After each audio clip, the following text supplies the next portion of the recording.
বাঙালি খানায় সবাইকে স্বাগত জানাই। আপনারা তো অনেকভাবে চিংড়ি মাছ দিয়ে সবজি দিয়ে রান্না করে খেয়েছেন। একবার আমার মতন করে সহজ পদ্ধতিতে আপনিও শিখে নিতে পারবেন ছোট ছোট টিপস সহ। তবে আজকে আমি এত তেল মশলা কম দিয়ে কিভাবে চিংড়ি মাছ দিয়ে সবজি দিয়ে রান্না করলাম, চলুন সেটা একবার দেখে নেওয়া যাক ভিডিওর মাধ্যমে। আশা করছি আজকের ভিডিওটি ভালো লাগবে। সকল বন্ধুদের কাছে অনুরোধ করছি সম্পূর্ণ ভিডিওটি দেখার। খেতে এতটাই সুস্বাদু হয়েছিল, আপনি একবার রান্না করলে বারবার রান্না করবেন। আগের থেকে এখানে আমি বেশ কিছুটা সবজি কেটে নিয়েছি। আলু, পটল, ডাঁটা ছোট ছোট টুকরো করে কেটে নিয়েছি। আপনারা আপনাদের পছন্দ মতন সবজিটা কেটে নিতে পারেন।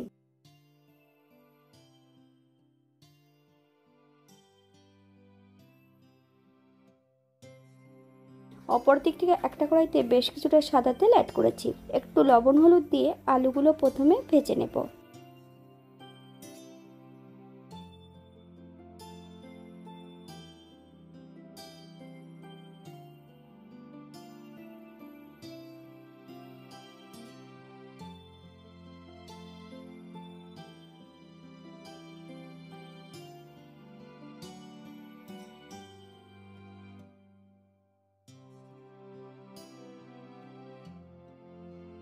এই পর্যায়ে সম্পূর্ণ আলুগুলো তেল থেকে তুলে নেব। আপনারা এর থেকে কম বেশি ভেজে নিতে পারেন।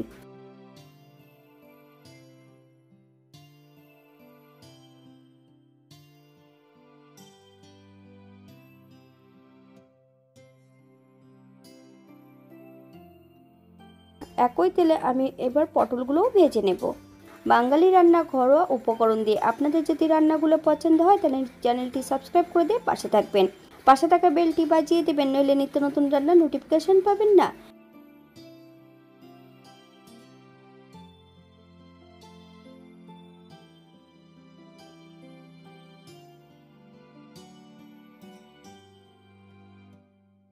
হাফ চামচ হলুদ গুঁড়ো। উল্টিয়ে পাল্টিয়ে বেশ পটলগুলোকে ভালো করে ভেজে নিতে হবে।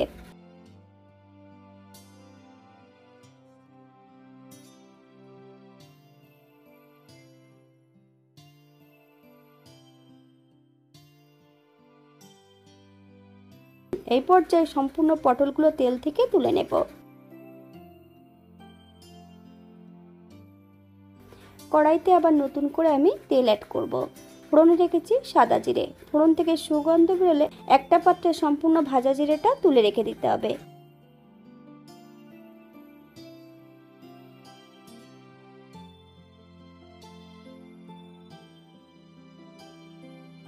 তেলের মধ্যে অ্যাড করব ডাঁটা আর কাঁঠালের দানা। আপনারা যদি পছন্দ করেন তাহলে অন্য সবজি অ্যাড করতে পারেন।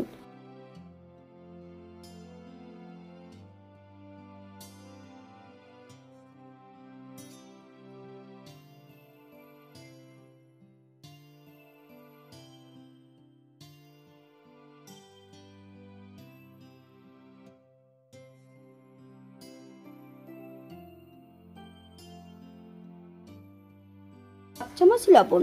আপনার স্বাদ অনুসারে লবণটা অ্যাড করবেন। বেশ কিছু সময় ভেজে নেব। এই পর্যায়ে অ্যাড করব বেশ কিছুটা চিংড়ি মাছ। আপনারা যদি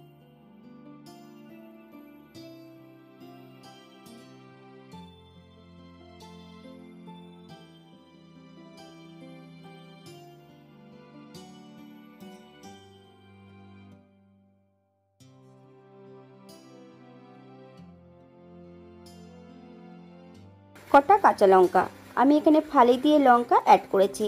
আপনারা যদি পছন্দ করেন তাহলে পরিমাণে বাড়িয়ে দিতে পারেন।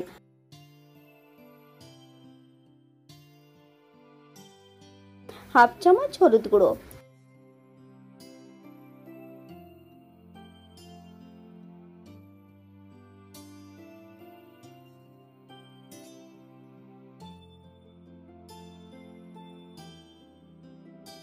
সম্পূর্ণ ভেজে রাখা আলু এবং পটলগুলো অ্যাড করে দেব। বেশ কিছুটা বাটা মশলা, এক চামচ জিরে, বেশ কিছুটা আদা বেটে নিয়েছি। বেশ মিহি করে বেটে নিয়ে আমি সম্পূর্ণ বাটা মশলাটা অ্যাড করব। মিডিয়াম আঁচে মশলা সহ সবজি দিয়ে বেশ ভালো করে কষিয়ে নিতে হবে।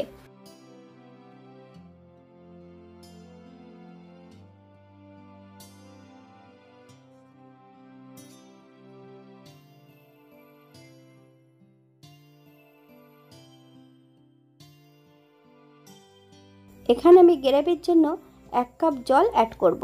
আপনাদের যতটা গ্রেভির প্রয়োজন আপনারা ততটা জল অ্যাড করতে পারেন।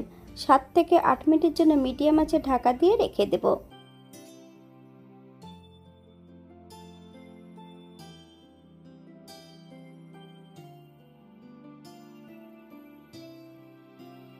8 মিনিট পর এই পর্যায়ে একবার চেক করে নিতে হবে যে সবজিগুলো সেদ্ধ হয়েছে কিনা। আমি এখানে অ্যাড করব 1 চামচ চিনি। আপনারা যদি পছন্দ করেন তাহলে পরিমাণে বাড়িয়ে দিতে পারেন।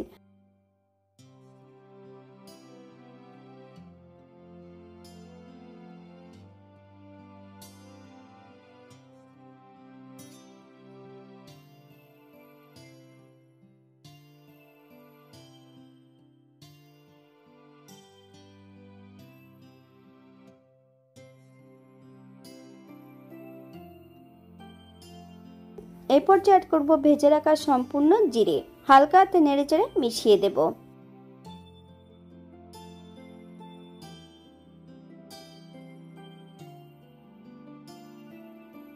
গ্যাসের ফ্লেমটা অফ করে দিয়ে 5 মিনিটের জন্য স্ট্যান্ডিং টাইম দেব, তারপর সার্ভ করব।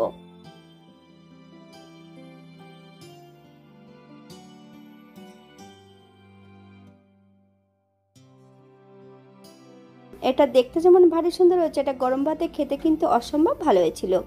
আপনারা যে কোনো একদিন তৈরি করে নিতে পারেন। আপনারা যদি নিরামিষ খান তাহলে চিংড়ি মাছটা বাদ দিয়ে দিতে পারেন। এখানে যদি আদা জিরার পরিবর্তে আপনারা পোস্ত বাটাটাও অ্যাড করতে পারেন।